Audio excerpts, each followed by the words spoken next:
ಚಿಕ್ಕಬಳ್ಳಾಪುರ ಲೋಕಸಭೆ ಕ್ಷೇತ್ರದ ಚುನಾವಣಾ ಅಂಗವಾಗಿ ಯಲಹಂಕ ವಿಧಾನಸಭಾ ಕ್ಷೇತ್ರದ ಬಿಡಿಕೆ ಕಲ್ಯಾಣ ಮಂಟಪದಲ್ಲಿ ನಡೆದ ಚುನಾವಣಾ ಪ್ರಚಾರ ಮತ್ತು ಕಾರ್ಯಕರ್ತರ ಸಭೆಯಲ್ಲಿ ಶಾಸಕ ಪ್ರದೀಪ್ ಈಶ್ವರ್ ಅವರು ಚಿಕ್ಕಬಳ್ಳಾಪುರ ಲೋಕಸಭಾ ಕಾಂಗ್ರೆಸ್ ಅಭ್ಯರ್ಥಿಯಾದ ರಕ್ಷಾ ರಾಮಯ್ಯ ಅವರನ್ನು 3 ಲಕ್ಷಕ್ಕೂ ಅಧಿಕ ಮತಗಳಿಂದ ಗೆಲ್ಲಿಸುತ್ತೇವೆ ಎಂದರು.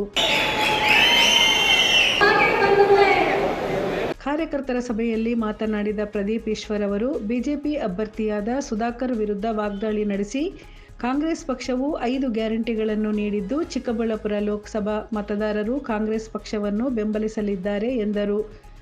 ನಮ್ಮ ಕಾಂಗ್ರೆಸ್ ಪಕ್ಷದ ಅಧಿಕೃತ ಅಭ್ಯರ್ಥಿ ರಕ್ಷಾ ರಾಮಯ್ಯ ಅವರ ಪರವಾಗಿ ಮತ ಯಾಚಿಸಕ್ಕೆ ಬಂದಿದ್ದು, ನಮ್ಮ ಕಾಂಗ್ರೆಸ್ ಪಕ್ಷದ ಅಭ್ಯರ್ಥಿ MS ರಾಮಯ್ಯ ಕುಟುಂಬದ ಕುಡಿ, ನನ್ನ ಅಣ್ಣ, ಯುವಕರ ಆಶಾಕಿರಣ, ಚಿಕ್ಕಬಳ್ಳಾಪುರ ಲೋಕಸಭಾ ಕ್ಷೇತ್ರದ ಭವಿಷ್ಯ ರಕ್ಷಾ ರಾಮಯ್ಯ ಅವರು ಯಲಹಂಕ ಕ್ಷೇತ್ರದ ಜನತೆಯನ್ನು, 8 ಅಸೆಂಬ್ಲಿ ಕ್ಷೇತ್ರದ ಜನತೆಯನ್ನು ನನಗೊಂದು ಅವಕಾಶ ಕೊಟ್ಟು ಗೆಲ್ಲಿಸಿದ್ರಿ.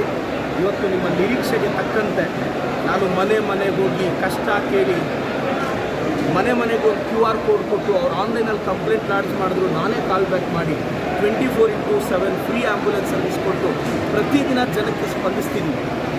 ನಮ್ಮ ಅಣ್ಣನಿಗೂ ಒಂದು ಅವಕಾಶ ಮಾಡಿಕೊಡಿ, ನಮ್ಮ ರಕ್ಷಾ ಅಣ್ಣ ಗೆಲ್ತಾರೆ. ಖಂಡಿತವಾಗೂ ನಮ್ಮ ಪಾರ್ಟಿ MLA, ನಮ್ಮ ಪಾರ್ಟಿ MP ಇದ್ದಾಗ ಯಾವುದೇ ಒಂದು ಯೋಜನೆಗಳನ್ನ ಬೇಗ ತರ್ಬೋದು, ಅನುಷ್ಠಾನಗೊಳಿಸ್ಬೋದು ಅನ್ನೋದು ನಮ್ಮ ಭರವಸೆ. ಸೊ ಎಲ್ಲ ನಾನು ಬಡವ್ರನ್ನ ಕೇಳ್ತಾ ಇದ್ದೀನಿ, ದಯವಿಟ್ಟು ನಮ್ಮ ರಕ್ಷಾ ಅಣ್ಣನ ವೋಟ್ ಹಾಕಿ ಲೋಕಸಭೆಗೆ ಕಳಿಸ್ಕೊಡಿ ಅಂತ ನಾನು ವಿನಂತಿಸ್ತೇನೆ.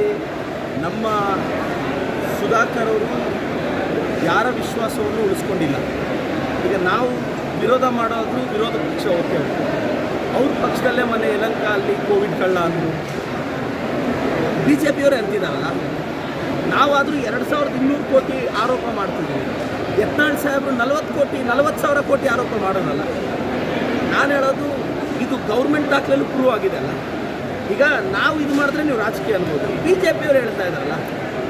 ಸೊ ಇದ್ರ ಅರ್ಥ ಏನು ಅಂದರೆ ಸುಧಾಕರ್ ಅವ್ರಿಗೆ ಗೆಲ್ಲೋ ಚಾನ್ಸ್ ಇಲ್ಲ. ನಾನು ಅವ್ರಿಗೆ ಅಡ್ವೈಸ್ ಏನು ಅಂದರೆ, ಮೊನ್ನೆ ಸೋತಾಗ ತೆಪ್ಪಗಿರ್ಬೇಕು ಒಂದು 5 ವರ್ಷ, ಆ ಥರ ಪಟ್ಟು ತೀರ್ಮಾನ ತಗೋಬಾರ್ದು. ಈಗ ಮತ್ತೆ ಈ ಸೋಲನ್ನು ನೋವು ಮರೆಯಕ್ಕೆ ಇನ್ನೊಂದು 6 ತಿಂಗಳು ಡಿಫ್ರೆನ್ಸ್ ಆಗ್ತಾರೆ. ಅದೇ ನನಗೆ ಬೇಜಾರು. ಈ ಸಭೆಯಲ್ಲಿ ಚಿಕ್ಕಬಳ್ಳಾಪುರ ಲೋಕಸಭಾ ಅಭ್ಯರ್ಥಿ ರಕ್ಷಾ ರಾಮಯ್ಯ, ಯಲಹಂಕ ಕಾಂಗ್ರೆಸ್ ಮುಖಂಡ ಕೇಶವರಾಜಣ್ಣ, ಮಾಜಿ ಶಾಸಕರು ಪ್ರಸನ್ನಕುಮಾರ್, ಚಿಕ್ಕಬಳ್ಳಾಪುರ ಶಾಸಕ ಪ್ರದೀಪ್ ಈಶ್ವರ್, ಕೆಪಿಸಿಸಿ ನೂತನ ಪ್ರಧಾನ ಕಾರ್ಯದರ್ಶಿ ಗೋಪಾಲಕೃಷ್ಣ, ಕಾಂಗ್ರೆಸ್ ಮುಖಂಡರಾದ ಜೈರಾಮ್, ಕೆಪಿಸಿಸಿ ಸದಸ್ಯರಾದ ಶಶಿಕುಮಾರ್ ಮತ್ತು ಕಸಗಟ್ಟಪುರ ಗ್ರಾಮ ಪಂಚಾಯಿತಿ ಅಧ್ಯಕ್ಷರು ಜಿ ಸಂಧ್ಯಾ, ಬ್ಲಾಕ್ ಕಾಂಗ್ರೆಸ್ ಮಹಿಳಾ ಅಧ್ಯಕ್ಷೆ ಮೀನಾ ಮತ್ತಿತರರು ಉಪಸ್ಥಿತರಿದ್ದರು.